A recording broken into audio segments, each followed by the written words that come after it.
So next question, glycerol is added to soap, its functions is. So సబ్బుకు గ్లిజరాల్ని కలుపుతారు, దీని వలన ఏం జరుగుతుంది? ఇక్కడ మనకు టెక్స్ట్ బుక్లో ఈ రకంగా ఇచ్చిండు. గ్లిజరాల్ని అని పిలువబడే ట్రైహైడ్రాక్సీ ఆల్కహాల్ ఉన్నత ఫాటీ ఆమ్లాలను కలిగిన ఎస్టర్లను కొవ్వులు అని అంటాం. సో ఈ కొవ్వులు సోడియం హైడ్రాక్సైడ్, సోడియం లవణాలతో కొవ్వులో చర్య జరిపినప్పుడు ఫాటీ ఆమ్లాలు గ్లిజరాల్లు ఏర్పడతాయి. ఉన్నత ఫ్యాటీ ఆమ్లాలు, సోడియం లవణాలు సబ్బును తయారు చేసే ప్రక్రియ పాల్గొంటాయి కనుక సాధారణంగా ఈ చర్యను సఫోనిఫికేషన్ చర్య అని అంటాం. సో సబ్బును తయారు చేయడం అంటే సబ్బుకు ఏం కలుపుతారు? గ్లిజరాల్ని కలుపుతారు. ఈ గ్లిజరాల్ని కలపడం వల్ల ఏం జరుగుతుంది, ఏం పని అని అంటే దీంట్లో పూర్తి స్థాయిలో మనకు మెన్షన్ చేయలేదు, కానీ ఐ థింక్ ఇది ఇంటర్ స్టాండర్డ్లో ఉండొచ్చు. దీని ఆన్సర్ వచ్చేసి త్వరగా ఆరిపోకుండా చూస్తుంది అనేది దీని ఆన్సర్. గ్లిజరాల్ని ఏం చేస్తుందంటే త్వరగా ఆరిపోకుండా చూస్తుంది, సబ్బును త్వరగా ఆరిపోకుండా చూస్తుంది. సో నెక్స్ట్ క్వశ్చన్కి వెళ్ళిపోతే, అత్యధిక రుణ విద్యుదాత్మకత గల మూలకం యొక్క బాహ్య కర్పరపు ఎలక్ట్రాన్ విన్యాసం. సో ఇక్కడ మనకు ఇండైరెక్ట్గా క్వశ్చన్ ఇచ్చిండు. అత్యధిక రుణ విద్యుదాత్మకత గల మూలకం ఏది అనేది మనకు ఫస్ట్ ఐడియా ఉండాలి. రుణ విద్యుదాత్మక విలువల ఆధారంగా మనకు అత్యధిక రుణ విద్యుదాత్మకత విలువ గల మూలకం ఏది అంటే ఫ్లోరిన్, కాన్. సో అత్యల్ప రుణ విద్యుదాత్మకత కలిగిన మూలకం ఏది అంటే సీసియం. సో మనకు ఫ్లోరిన్ అన్నాడంటే ఇక్కడ ఫ్లోరిన్ యొక్క ఎలక్ట్రాన్ విన్యాసాన్ని మనం తీసుకోవాలి. ఫ్లోరిన్ యొక్క ఎలక్ట్రాన్ విన్యాసాన్ని తీసుకుంటే కనుక ఫ్లోరిన్ దీన్ని తీసుకుంటే 1s2 2s2 2p5, ఎందుకంటే ఇది 9 పరమాణు సంఖ్య కాబట్టి 1s2 2s2 2p5. So 1s2 2s2 2p5లో మనకు బాహ్య కక్షలు బాహ్య కర్పరపు ఎలక్ట్రాన్ విన్యాసం అన్నాడు కాబట్టి మనకు కావాల్సింది బాహ్య కర్పరపు ఎలక్ట్రాన్ విన్యాసం 2s2 2p5 అనేది దీని ఆన్సర్ అవుతుంది. 2s2 2p5 అనేది దీని answer fluorine. Next question, CH3CH2OH can be converted into CH3CH2 అంటే ఇది ethyl alcohol converted into acetaldehyde by అంటే ఏ రకంగా మార్చడానికి అవసరమైనది ఏది అంటే ఇక్కడ మనం ఒకసారి ఈక్వేషన్ చూస్తే కనుక ఆల్కలైన్ పొటాషియం పర్మాంగనేట్, ఆమ్లీకృత పొటాషియం డైక్రోమేట్ అనేవి ద్రవ రూపంలో ఉన్నప్పుడు ఆక్సీకరణలుగా పనిచేసి ఆల్కహాల్ను ఆక్సిజన్ అందించి కార్బాక్సిలిక్ ఆమ్లాలుగా మారుస్తాయి. సో ఉదాహరణకు ఇథైల్ ఆల్కహాల్ ఆక్సీకరణ చెంది ఆల్డిహైడ్గా ఇస్తూ చివరికి ఎస్టిక్ ఆమ్లంగా మారిపోతుంది. సో మనకు కావాల్సింది ఏంటంటే ఇవి ఇక్కడ నుంచి ఇక్కడికి ఈక్వేషన్. సో ఇవి ఇథనాల్ని లేదా ఇథైల్ ఆల్కహాల్ని ఈ రకంగా మార్చే ప్రక్రియలో మనం ఏమేమి కలుపుతున్నాం అంటే ఆమ్ల పొటాషియం డైక్రోమేట్ని వేడి చేస్తున్నాం, క్షార పొటాషియం పర్మాంగనేట్ని కలుపుతూ వేడి చేస్తున్నాం. సో ఇందులో ఈ రకంగా చేసినా కానీ మనకు వచ్చేది ఎసిటాల్డిహైడ్. అయితే ఉత్ప్రేరకం హైడ్రోజనీకరణం అనేది కాదు. Next lithium aluminium hydroxide, so ఇది కూడా మనకి కాదు. నెక్స్ట్ KMnO4తో చర్య జరపడం, సో ఇది ఒకటి ఓకే. పిరిడియం క్లోరోక్రోమేట్, సో ఇక్కడ కీలో 3 అని మెన్షన్ చేశారు కానీ మన టెక్స్ట్ బుక్లో ఈ రకంగా ఉంది. పొటాషియం పర్మాంగనేట్తో చర్య జరపడం వలన మనకి ఇథనాల్ అనేది లేదా ఎసిటాల్డిహైడ్ ఏర్పడుతుంది. ఆప్షన్ 4 అనుకుంటున్నా దీని ఆన్సర్.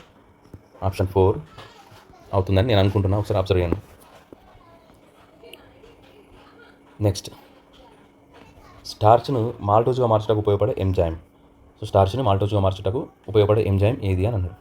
సో ఇది మనం అబ్జర్వ్ చేస్తే కనుక ఇన్వర్టేజ్, ఈ ఆప్షన్స్ ఏంటంటే ఇన్వర్టేజ్ అనేది మనం సుక్రోజ్ను గ్లూకోజ్గా లేదా ఫ్రక్టోజ్గా మార్చడానికి ఉపయోగించే ఎంజైమ్. ఇదేంటి? సుక్రోజు గ్లూకోజ్గా మార్చడానికి ఉపయోగపడే ఎంజైమ్ లేదా ఫ్రక్టోజ్గా మార్చడానికి ఉపయోగపడే ఎంజైమ్. జైమేజ్ ఏం చేస్తుంది? గ్లూకోజ్ను ఇథైల్ ఆల్కహాల్ లేదా కార్బన్ డైఆక్సైడ్గా మార్చడానికి ఉపయోగించేది జైమేజ్. మనకేమన్నాడు? స్టార్చ్ మాల్టోజ్ అంటున్నాడు. సో డయాస్టేజ్ చూడండి, డయాస్టేజ్ మాల్టన్. సో ఇక్కడ స్టార్చ్ని మాల్టోజ్గా మారుస్తుంది, స్టార్చ్ను మాల్టోజ్గా మారుస్తుంది. ఇదే కదా మనకు కావాల్సింది, స్టార్చ్ను మాల్టోజ్గా మార్చడానికి ఉపయోగపడే ఎంజైమ్. సో ఇక్కడ ఆటోమేటిక్గా ఆప్షన్ 3 అనేది రైట్ అవుతుంది. మాల్టేజ్ ఏం చేస్తుంది? మాల్టేజ్ అనేది మాల్టోజ్ను గ్లూకోజ్గా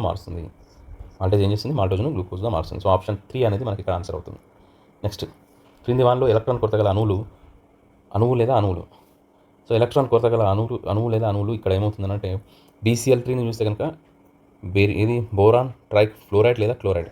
సో ఇందులో మనం అబ్జర్వ్ చేస్తే కనుక ఇది కూడా ఎలక్ట్రాన్ కొరత గల అణువే బోరాన్. నెక్స్ట్ బెరీలియం తీసుకుంటే కనుక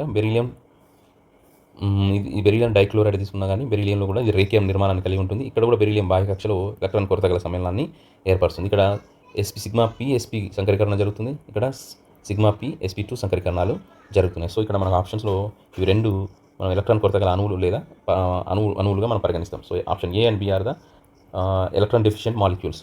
సో NH3 కాదు. సో ఇది కాదు కాబట్టి A and B అనేది ఆన్సర్ అవుతుంది. So first one is the right answer. Next, గాసోలిన్లో యాంటీనాక్ లేదా విస్ఫోటక వ్యతికరణ పదార్థంగా ఉపయోగపడినది. సో ఇది నేను టెక్స్ట్ బుక్లో నాకు ఇది అవైలబుల్ దొరకలేదు, నేను గూగుల్ చేస్తే నాకు ఆన్సర్ దొరికింది. లెడ్ టెట్రా ఎసిటేట్ లేదా లెడ్ టెట్రా ఇథైల్ చూడండి, టెట్రా ఇథైల్ లెడ్ టెల్. సో ఇది అనేది మనకి విస్ఫోటక పదార్థం, యాంటీనాక్ పదార్థంగా ఉపయోగపడేది. గాసోలిన్ యాంటీనాక్ పదార్థంగా ఉపయోగపడేది లెడ్ టెట్రా ఇథైల్ లేదా టెట్రా ఇథైల్ లెడ్ అనేది మనకి విస్ఫోటక పదార్థం యాంటీనాక్ పదార్థంగా ఉపయోగపడుతుంది. So option 3 is the right answer. Next last question. SO2కు విరంజన ధర్మం దీనివల్ల కలుగుతుంది. ఆక్సీకరణ ధర్మమా, క్షయకరణ ధర్మమా, ఆమ్లధర్మమా, క్షారధర్మం.